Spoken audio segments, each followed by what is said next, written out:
Hello everyone, I'm bringing you a bonus mannequin video today, and the reason for that is in the poll which selected the mannequin of the month for this month, there were two options which came top of the poll, one of which we've looked at as mannequin of the month, and the other one is this, and this is the uniform of a Chief Petty Officer in the Royal Navy in 1918, very tail end of the First World War. There are some interesting detail differences from what you would see earlier in the war, here, in the tie and the collar particularly, are worn, which are sort of in line with change in civilian clothing to a degree, and certainly in a change within the Royal Navy in terms of preferences and what was permitted in terms of working dress, wear with working dress for senior rates, and we'll talk a little bit more about that in a moment. It's also an interesting crossroads because in the early 1920s, Royal Navy uniform would be overhauled, particularly for ratings. There was a fairly major change. And those of you who are familiar with more modern Royal Navy uniform, particularly those of you who have an interest in the Second World War era, the uniform that I have on the mannequin here basically probably looks like a petty officer's uniform as opposed to a chief petty officer's uniform.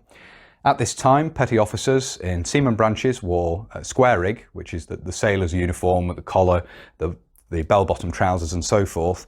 And then in landsman trades, so in writers and other branches like that, they would wear something similar to this, but they would actually wear the black horn buttons and the red worsted cap badge, which would later become associated with junior rates within those branches. But at this time, petty officers also wore those. They didn't wear gilt buttons and the metal embroidered cap badge that we have here. These were used by chief petty officers. And of course, in the early 1920s, this cap badge was basically downgraded, as it were, to confirmed petty officers of both seamen and non-seaman branches. And you'd see a new cap badge introduced for chief petty officers, which had used a wreath around the anchor. And you would see the adoption of 3 buttons across the cuff in a horizontal line for all chief petty officers, whereas at this time period, that's not common. And we'll talk a little bit more about that when we move the mannequin around and have a look at the cuff buttons on this uniform.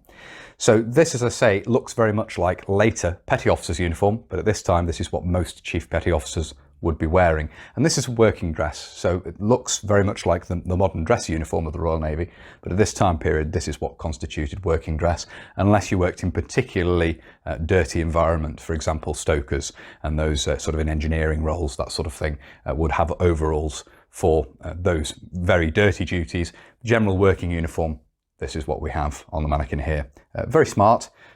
This jacket is made of doeskin, which is a very hard wearing wool material, and it sheds dirt very easily. It's actually a very good material from that perspective, and as I say, very, very hard wearing. In terms of what we can see here, we'll start at the top and talk about all of this in a little bit more detail. We have the peak cap here, which has a relatively small crown at this time. The crown would increase in size slightly as the years went on. We have a mohair band to which the cap badge is attached, and as I said, this is what would later be used by petty officers, confirmed petty officers, who would wear a uniform very similar to this from the early 1920s onwards, when the regulations were changed. But at this time period, and going back through the late Victorian era, the cap badge is as we see here. Of course, the change in the design of crown came with Edward taking the throne on the death of Queen Victoria. So you have obviously what's colloquially referred to as the King's crown there, the imperial state crown, surmounting an anchor in a gold ring, as you can see there. As I say, later transferred to petty officers, at this time period used by chief petty officers. You then have a patent leather chin strap and peak, both of which are rather dulled on this example. At the neck, we have a white shirt and black tie, and this is something which you can see change in photographs through the war.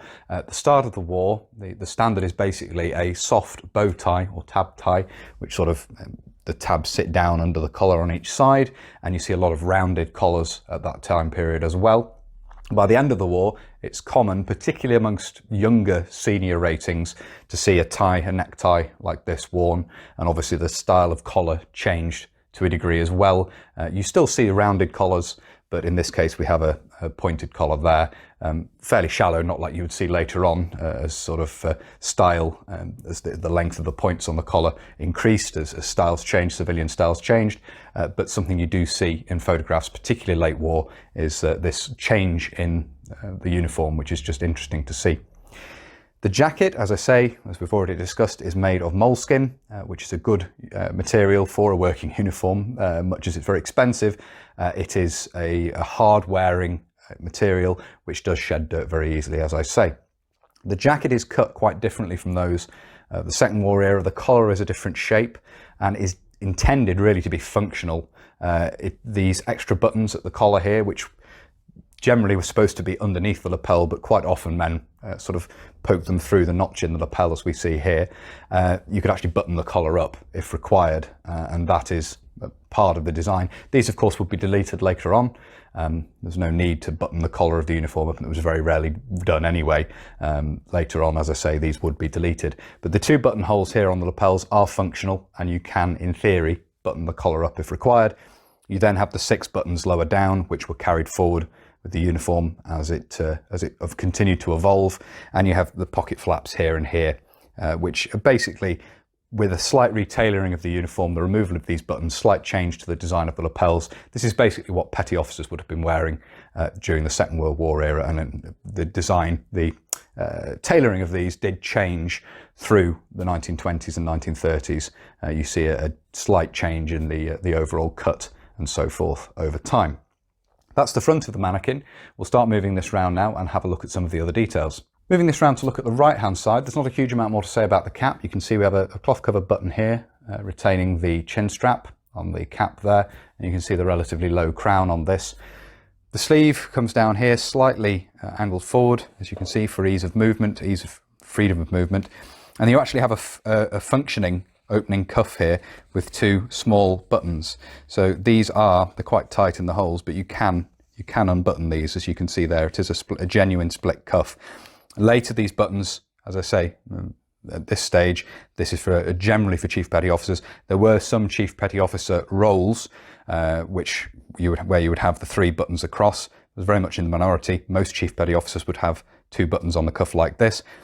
Later, these would become purely ornamental, and the cuff would not be functional.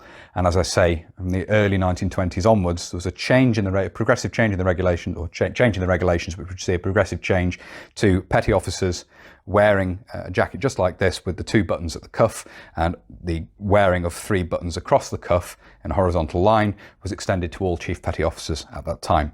So that's a fairly major change, and obviously causes confusion because it's basically a change in how rank is displayed in the layout of the buttons on the cuff. But this time, as you can see, it's a functioning opening cuff with those 2 small buttons there. So that's the right hand side of the mannequin here. Looking at the back here, you can see the details of the construction with the seams down the rear here. We have 1 each side and then 1 down the centre. No vents or anything, as you can see, which would be typical of civilian suits and so forth at the time, so that's not surprising that they aren't there. Otherwise, very plain, as you can see. And then looking at the left-hand side here, I'll mention one thing which I didn't mention when we looked at the other side, and that's the flat pocket there. You can see with the lining underneath. So you have these quite nice voluminous pockets there with functional pocket flaps over the top of those. I believe on modern Petty Officers and Chief Petty Officers jackets, there's no longer a pocket flap, I believe. Certainly it was still a feature during the Second World War and in the immediate post-Second War years, so this feature was carried forward quite a way, but I don't think the dress uniform, the dress jackets of Chief and Petty Officers now have this. I think that has been deleted from modern uniforms. So not every feature has been carried forward, but the overall look is very similar to what's worn today by Petty Officers and Chief Petty Officers. So I hope you found it interesting looking at this. I was very happy to be able to pick up this jacket quite a few years ago now. It's a nice example of one of these, probably 1920s made. Unfortunately, there's no net label in this, which I would hope there would have been in one of the pockets, but there isn't, so there's no date. But this is probably, I would imagine, post First War, but it is of the right sort of cut and the right design for a Chief Petty Officer of that time period. So very pleased to have it in the collection, and it's nice to have it on the mannequin again here. And as I say, hopefully it's been interesting talking through this. If you have found this interesting and you'd like to see more of this sort of thing, please do consider subscribing to the channel if you haven't already. And whether you're newly subscribing or you've previously subscribed, please do make sure you hit the little bell, the notification button down below. that will of course alert you when I upload future videos. If you really like my uploads and you would perhaps like to vote in the poll that chooses Mannequin of the Month each month and occasionally returns to a tie in terms of topics to be covered, so you end up with 2 Mannequin videos. If you want to check out the polls that deal with that, it's the corporal tier over on Patreon. A huge thanks to everybody who supports the channel through Patreon and also through PayPal. They're both linked down below. It really is greatly appreciated, as I always say. If you'd like to follow the channel on social media, you can. Facebook, Instagram and Twitter are all linked down below, and there will of course be photographs of this posted up over there as well. And if you'd like to get in touch with me but you don't really use social media, there is of course an email address in the description as well. That's everything for this video, so until next time, bye for now.